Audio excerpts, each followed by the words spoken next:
Hi guys, welcome back to another session. मैं आभा भनोट लेकर आई हूँ आपके लिए करंट अफेयर्स के एपिसोड नंबर 819। आज की तारीख है 25 अक्टूबर 2020। हमारे दो चैनल्स हैं, पिनैकल और फ्रंटियर आईएएस, और अगर अभी तक आपने इन चैनल्स को सब्सक्राइब नहीं किया है तो सब्सक्राइब करना बिल्कुल ना भूलिएगा। साथ ही इस बेल आइकन को जरूर दबाना है ताकि हमारी आने वाली हर वीडियो की नोटिफिकेशन आपको मिल सके।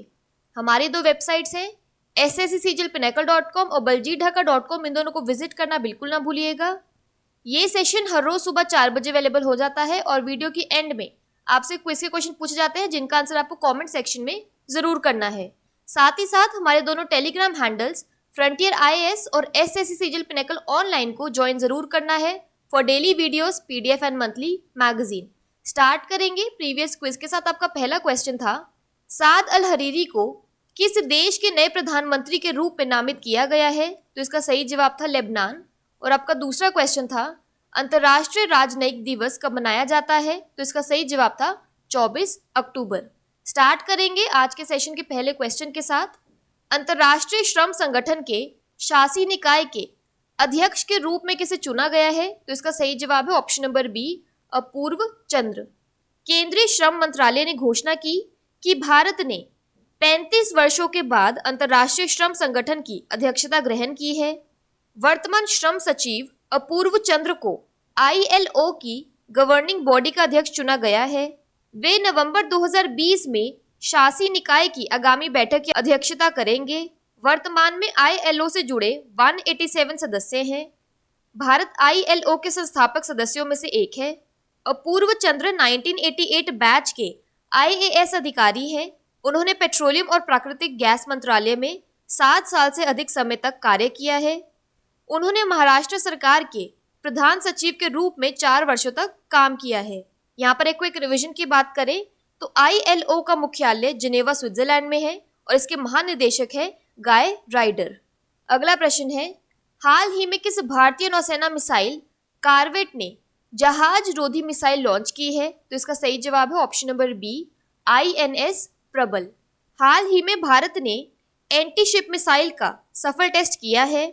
भारतीय नौसेना ने मिसाइल कार्वेट जहाज आईएनएस प्रबल द्वारा एंटी शिप मिसाइल लॉन्च की गई। मिसाइल ने अधिकतम सीमा पर बेहद सटीकता के साथ अपने लक्ष्य को निशाना बनाया, जिससे जहाज नष्ट होकर पानी में डूब गया। आईएनएस प्रबल पर 16 रूस निर्मित KH-35 उड़ान एंटी शिप मिसाइल तैनात है। इनकी अनुमानित क्षमता 130 किलोमीटर तक की है। नौसेना के स्वदेश निर्मित गोदावरी क्लास के युद्धापोत को 1983 में नौसेना में शामिल किया गया था। यहाँ पर एक क्विक रिवीजन की बात करें तो डीआरडीओ ने हाल ही में पोखरन फायरिंग रेंज में तीसरी पीढ़ी के anti tank guided missile ATGM नाग का अंतिम परीक्षण किया। अगला प्रश्न है, किस राज्य के मुख्यमंत्री ने नाबार्ड के साथ साझेदारी में एकीकृत आदर्श कृषि ग्राम योजना का उद्घाटन किया है? तो इसका सही जवाब है option number B, Uttarakhand. Uttarakhand के मुख्यमंत्री त्रिवेंद्र सिंह रावत ने नाबार्ड के साथ साझेदारी में राज्य में एकीकृत आदर्श कृषि Gram Yojana integrated model agricultural village scheme का उद्घाटन किया है। आदर्श कृषि ग्राम योजना एक पहल है जो किसानों की अर्थव्यवस्था को मजबूत करने और उनकी आय को दुगना करने के लिए एक मील का पत्थर साबित होगी। साथ ही किसानों को दिए जाने वाले ब्याज मुक्त ऋण की सीमा 2 लाख रुपए से 3 लाख रुपए की जा रही है। इसके अलावा किसानों को उत्पादकता बढ़ाने के लिए मशीनीकृत और वैज्ञानिक खेती पर जोर देने के लिए कहा गया है। यहाँ पर एक रिवीजन की बात करें तो प्रधानमंत्री श्री नरेंद्र मोदी किस राज्य के लिए किसान सूर्य उदय योजना का उद्घाटन करेंगे? तो इसका सही जवाब है गुजरात।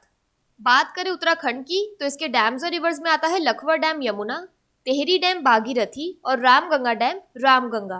नेशनल पार्क्स में आता है Nanda Devi national park, Jim Corbett national park, Gangotri national park और गोविंद नेशनल पार्क।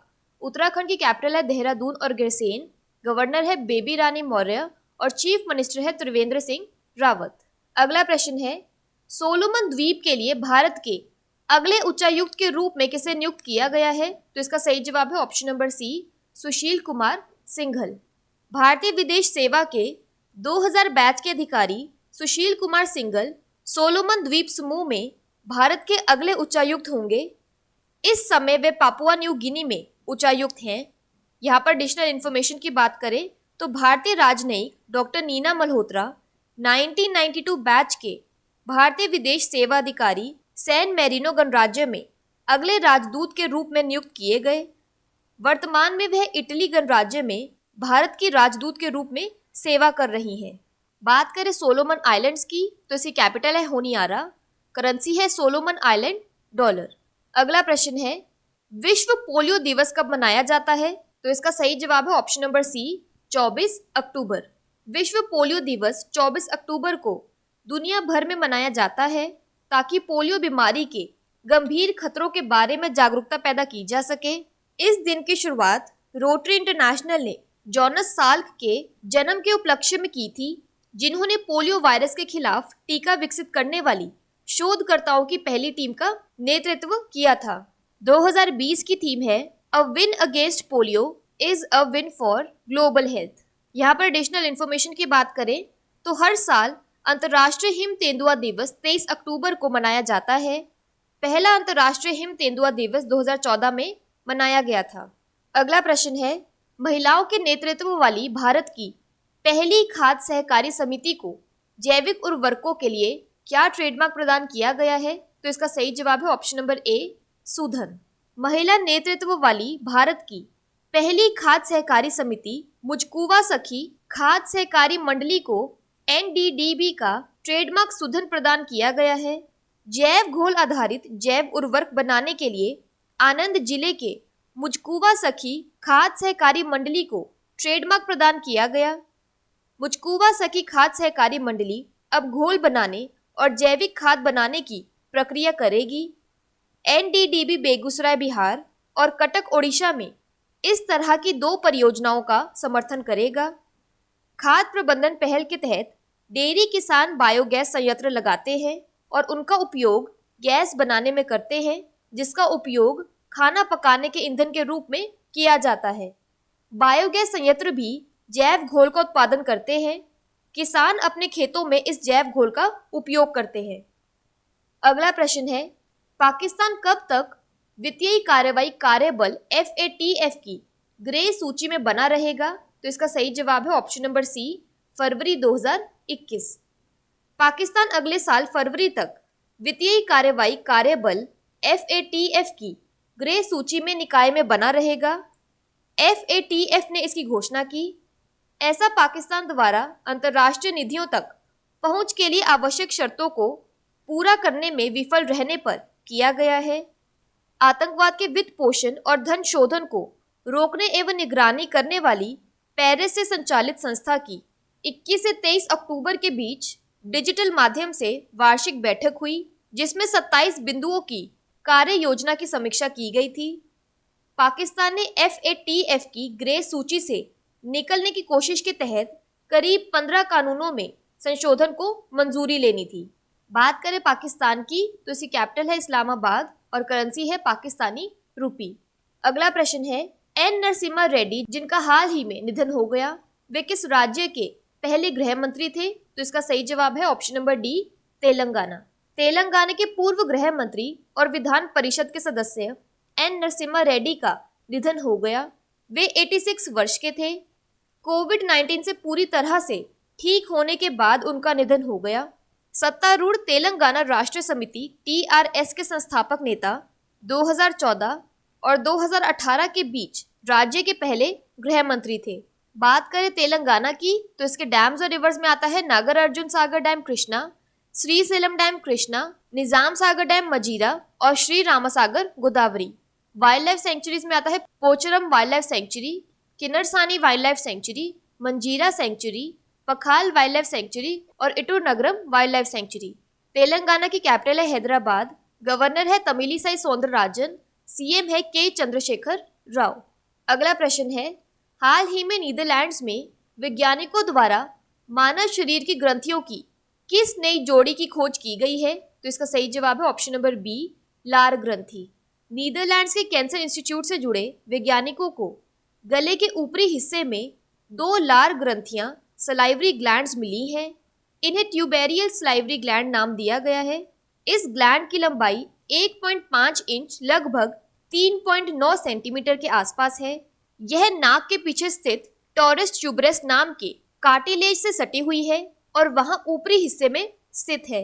वैज्ञानिकों का अनुमान है कि इस ग्रंथि का काम नाक और मुंह के पीछे वाले और गले के ऊपरी हिस्से को चिकनाई देने यानी लुब्रिकेट करना हो सकता है। इस ग्लैंड की खोज प्रोस्टेट कैंसर से जुड़ी एक स्टडी के दौरान अनजाने में ही हुई। कैंसर के उपचार के दौरान होने वाली रेडियोथेरेपी में सलाइवा यानी लार बनाने वाली ग्रंथियों को सुरक्षित रखने के प्रयास किए जाते हैं।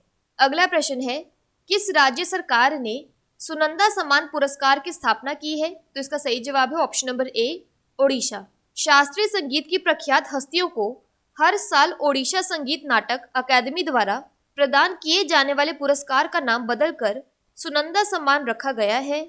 सुनंदा सम्मान में 2.5 लाख रुपए का नकद पुरस्कार और एक प्रशस्ति पत्र दिया जाएगा। प्रतिष्ठित शास्त्रीय गायक सुनंदा पटनायक के बाद इस पुरस्कार की स्थापना की गई है। मुख्यमंत्री नवीन पटनायक ने एक प्रस्ताव को मंजूरी दे दी है, जिसके अनुसार ओडिशा संगीत नाटक अकादमी हर साल शास्त्रीय संगीत में उत्कृष्ट प्रदर्शन करने वाले व्यक्तियों को सुनंदा सम्मान प्रदान करेगी। यहाँ पर एक रिवीजन की बात करें तो हाल ही में किस राज्य ने मो विद्युत पोर्टल और ऐप का उद्घाटन किया है? तो इसका सही जवाब है ओडिशा। बात करें ओडिशा की तो इसकी वर्ल्ड हेरिटेज साइट्स में आता है सन टेम्पल कोणार्क, डैम्स और रिवर्स में आता है हीराकुंड डैम महानदी और Indravati dam Indravati. National parks में आता है भिटारकनिका नेशनल पार्क और Similipal national park. Famous lakes में आता है चिलिका लेक। ओडिशा की कैपिटल है भुवनेश्वर, गवर्नर है गणेशी लाल और चीफ मिनिस्टर है नवीन पटनायक। बात कर लेते हैं आज के सेशन के क्विक समरी की। तो ILO इंटरनेशनल लेबर ऑर्गेनाइजेशन के चेयरपर्सन बने हैं अपूर्व चंद्र। इंडियन नेवी मिसाइल कॉर्वेट के एंटीशिप मिसाइल का नाम है INS प्रबल। Integrated model agricultural village scheme के लिए नाबार्ड ने उत्तराखंड के साथ साझेदारी की है। सोलोमन आइलैंड्स के अगले हाई कमिश्नर हैं Sushil Kumar Singhal. World polio day October 24 को मनाया जाता है। India's first women led manure cooperative society को सूधन ट्रेडमार्क दिया गया है। Financial action task force FATF ने पाकिस्तान को फरवरी 2021 तक ग्रे लिस्ट में रखा है। N नरसिम्हा रेड्डी, जिनका हाल ही में निधन हो गया, तेलंगाना के पहले होम मिनिस्टर थे। ह्यूमंस के सलाइवरी ग्लैंड्स में नए पेयर ऑफ ग्लैंड्स डिस्कवर किए गए हैं। सुनंदा सम्मान अवार्ड ओडिशा सरकार ने लॉन्च किए हैं। बात कर लेते हैं आज के सेशन के क्विज फॉर द डे की। आपका पहला क्वेश्चन है, अंतर्राष्ट्रीय श्रम संगठन के शासी निकाय के अध्यक्ष के रूप में किसे चुना गया है? और आपका दूसरा क्वेश्चन है, विश्व पोलियो दिवस कब मनाया जाता है? और अगर अभी तक आपने हमारे चैनल को सब्सक्राइब नहीं किया है तो सब्सक्राइब करना बिल्कुल ना भूलिएगा। साथ ही साथ इस बेल आइकन को जरूर दबाना है ताकि हमारी आने वाली हर वीडियो की नोटिफिकेशन आपको मिल सके। हमारी दोनों वेबसाइट्स SSCCGLPinnacle.com और baljeetdhaka.com को विजिट करना बिल्कुल ना भूलिएगा। साथ ही साथ हमारे दोनों टेलीग्राम हैंडल्स को ज्वाइन जरूर करना है। Thank you so much.